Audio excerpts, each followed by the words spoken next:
भरतपुर के जंगल में कई जानवर रहते थे। उनमें एक गधा भी था। गधे का मानना था कि जंगल में उसके जैसा समझदार जानवर कोई नहीं है। वह हर वक्त उल्टी सीधी हरकतें करता और मतलब की बातें सोचता रहता। कभी कभी उसकी इन्हीं सोचों की वजह से जंगल के बाकी जानवर मुश्किल में पड़ जाते थे। एक दिन गधा हरी भरी घास खा रहा था और खुद से बातें करने लगा। वाह, आज तो मजा आ गया। पेट भर चुका है। अब जरा इस पेड़ की छांव में आराम कर लूं, फिर आगे चलूंगा। ऐसा सोचकर वह पेड़ के नीचे आराम करने लगा और आराम करते करते बेकार के ख्याल सोचने लगा। मेरे जैसा अक्लमंद तो कोई है ही नहीं। मैं हमेशा मुश्किल आने से पहले उसका हल निकाल लेता हूं। मान लो मैं यहां बैठा हूं और जंगल में आग लग जाए तो क्या होगा? मैं तो जिंदा जलकर मर जाऊंगा। तभी उसने जंगल के दूसरे किनारे से उठते हुए धुएं को देखा। अरे, ये तो सचमुच जंगल में आग लग गई। इससे पहले कि आग मुझे अपनी चपेट में ले, मुझे तुरंत यहां से किसी सुरक्षित जगह भाग जाना चाहिए। यह सोचकर गधा घबराकर भागने लगा। गधे को इस तरह दीवाने की तरह भागते देख एक सियार ने उसे रोका। अरे क्या हुआ गधे भाई, ऐसे क्यों दौड़ते जा रहे हो? कोई खजाना हाथ लग गया है क्या? गधे ने जवाब दिया, फालतू बातें मत करो। खजाना नहीं, मैं अपनी जान बचाकर भाग रहा हूं। वो देखो, जंगल में आग लग गई है। यह कहकर वह फिर भागने लगा। सियार ने देखा तो वाकई कुछ दूरी पर धुआं उठता दिखाई दिया। अरे हां, सचमुच आग लग गई है। यह देखकर सियार भी घबरा गया और गधे के साथ दौड़ने लगा। भागते भागते अचानक सियार को कुछ ख्याल आया। कहीं मैं वही गलती तो नहीं कर रहा जो उस कहानी में हुई थी, जहां एक हिरन ने पेड़ से पपीता गिरते देखा और समझा कोई राक्षस आ गया है। फिर सब जानवर बिना सोचे समझे उसके पीछे भागने लगे। नहीं, मैं इस धुएं को देखे बिना यकीन नहीं करूंगा। मुझे पता लगाना होगा कि धुआं कहां से और क्यों उठ रहा है। यह सोचकर सियार धुएं की दिशा में चल पड़ा। कुछ दूर जाकर उसे एक हिरन मिला। हिरन भाई, यह धुआं कहां से और क्यों उठ रहा है? हिरन ने झाड़ी की तरफ देखते हुए कहा, यह धुआं तो झरने के पास से आ रहा है। वहां मैं, खरगोश, बंदर और लोमड़ी, हम 4 दोस्त पिकनिक मना रहे हैं। हमने आग जलाकर बाटी चोखा बना रहे हैं। लकड़ियां कम हो गईं तो मैं इधर और लेने आया हूं। लेकिन यह सब तुम क्यों पूछ रहे हो?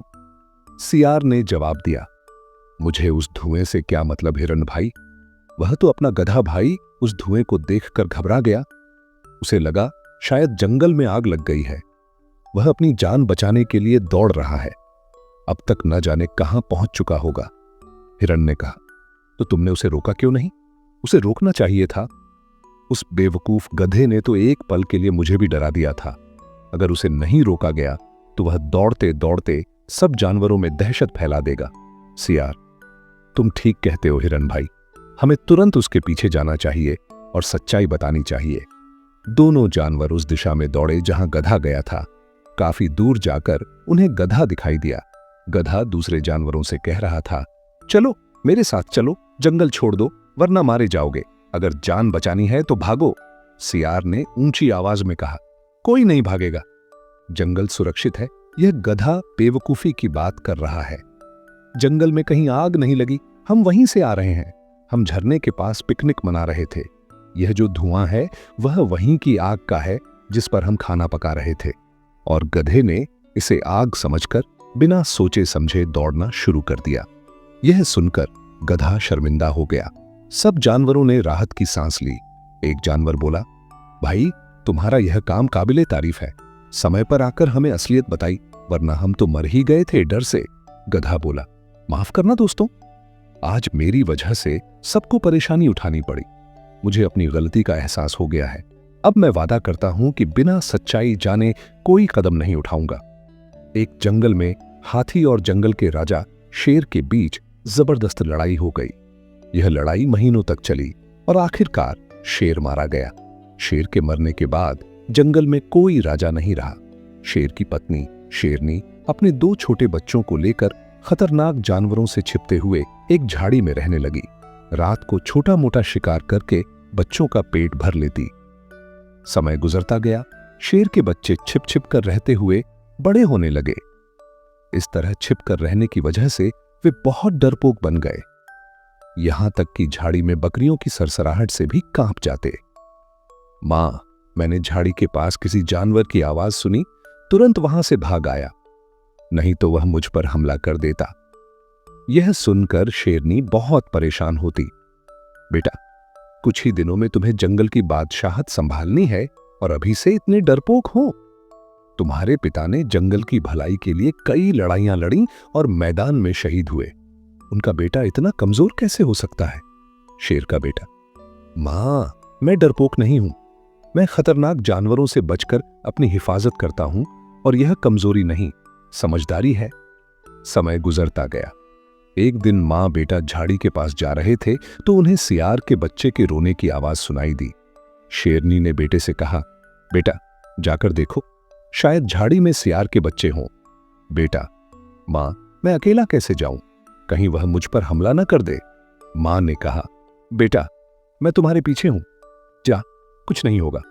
शेर का बेटा डरते डरते झाड़ी के पास गया। एक कोने से झांक कर देखा तो दो छोटे सियार के बच्चे नजर आए। तभी एक बड़ा सियार मांस का टुकड़ा मुंह में लिए झाड़ी की तरफ आ रहा था। अरे, ये तो मेरी तरफ आ रहा है, अगर मुझे देख लिया तो मार डालेगा। यह सोचकर शेर का बेटा तुरंत भाग खड़ा हुआ। शेरनी ने यह सब दूर से देखा और गुस्से से बोली, हाँ, कैसा शेर का बेटा, एक सियार से डर गया। अपने पिता की इज्जत का ख्याल कर। अब जब तक तू सियार के बच्चे को मारकर नहीं लाएगा, मुझसे बात मत करना।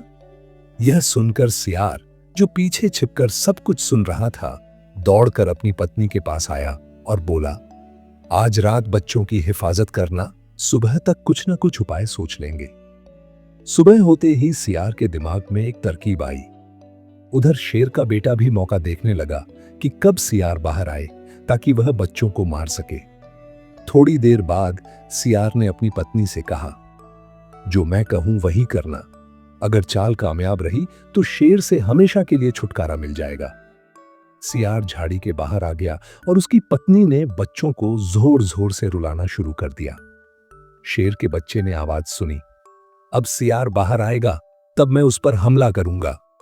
तभी सियार ऊंची आवाज में बोला, क्या हुआ? बच्चे क्यों रो रहे हैं? झाड़ी से उसकी पत्नी की आवाज आई, जो शेर तुम कल मारकर लाए थे उसका मांस सड़ गया है, बच्चे ताजा शेर का मांस मांग रहे हैं। सियार बोला, ठीक है, तुम बच्चों को चुप कराओ, मैं देखता हूं, आसपास कोई शेर है तो उसे मारकर लाता हूं।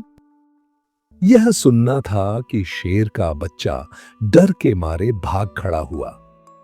उसकी मां भी उसके पीछे पीछे दौड़ पड़ी।